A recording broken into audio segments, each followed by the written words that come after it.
ng gumasto sa pamasahe o gasolina para ang beach mapuntahan ng buong pamilya. Ito po ang mga resort na malalapit lang kaya mas marami kayong oras for family fun. Tumitindi ang init ng panahon. Akalain niyong umabot na ng hanggang 38 degrees Celsius ang init nitong nakaraang linggo.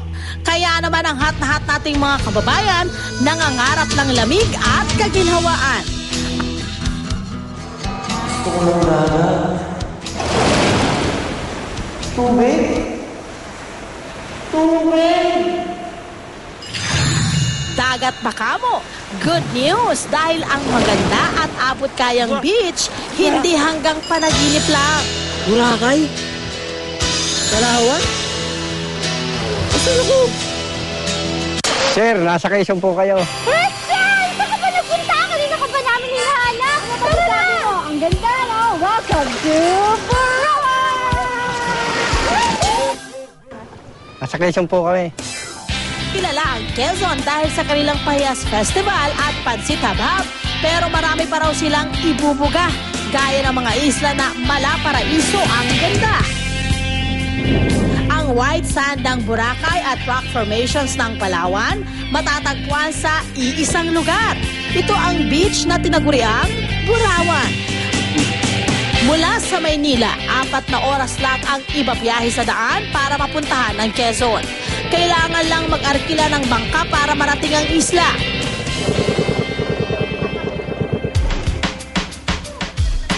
Isa ito sa undeveloped beach sa paligid ng Barangay Lipata dito sa bayan ng Padre Burgos.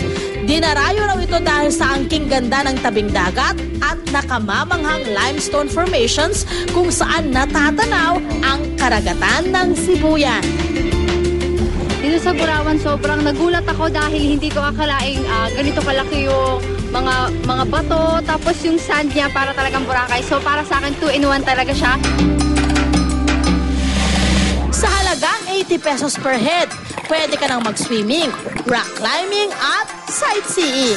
Talagang enjoy all you can.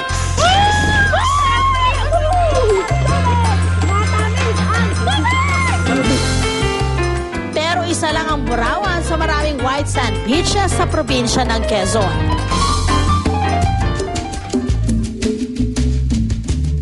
Kaya mula rito, tuloy-tuloy ang beach adventure papunta sa bayan ng Pagbilao. Sa bangka pa lang, busog na ang mga mata sa ganda ng mga tanawin.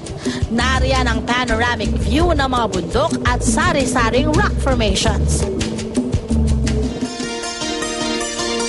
At pagdating sa isla, bubulaga ang kakaibang ganda. Wow, ang ganda!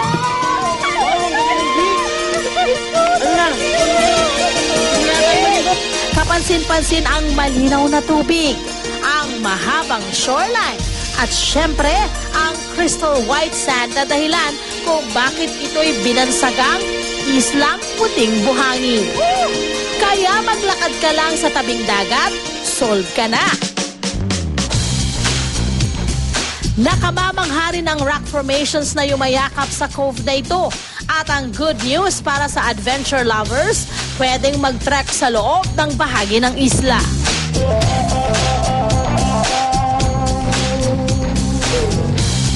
Balancing. Dapat magaling ka sa pagbabalanse.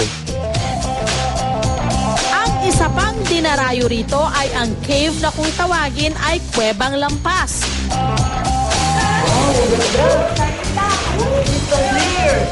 Daanan kasi ito papunta sa kabilang bahagi ng dagat. At tuwing low tide, madali itong lakarin. Talagang kakaibang swimming experience ang hatid nito. Pagkatapos ng mahabang araw, bagamat walang resort at kuryente, maaaring mag-set up ng tent at mag-camping sa isla. Pwedeng magpalipas ng gabi sa may bonfire. Kinabukasan, tuloy ang beach trip papuntang Mauban. Mula bayan ng Pagbilao, humigit kumulang sa 1 oras ang land travel papunta sa bayang ito. Pagkatapos ng halos 50 minutes na boat ride, mararating ang pinagmamalaki nilang paraiso, ang Cagbalate Island. Ang isla ng Cagbalete ay may haba na halos 17 kilometro at laki na 1,640 hectares. At isa sa dinarayong bahagi nito ay ang Yangin. Maliban sa malawak na white sand at mangroves, may kakaibang excitement na dala ang pagbisita sa isla dahil lumulubog at lumilitaw ito kasabay ng high tide at low tide. Talaga namang patok ang beach na ito para sa mga gustong mag-relax ng malayo sa syudad. Solong-solo mo ang isla kaya mapa-beach bombing, kulitan, paghaharana, kainan, sayawan o ano pa man, go, go, go, go lang dahil walang pakialaman. Ayun, napakagandang island. Pwedeng-pwede siya para makapag-relax yung mga tao doon. Tara, snorkeling tayo!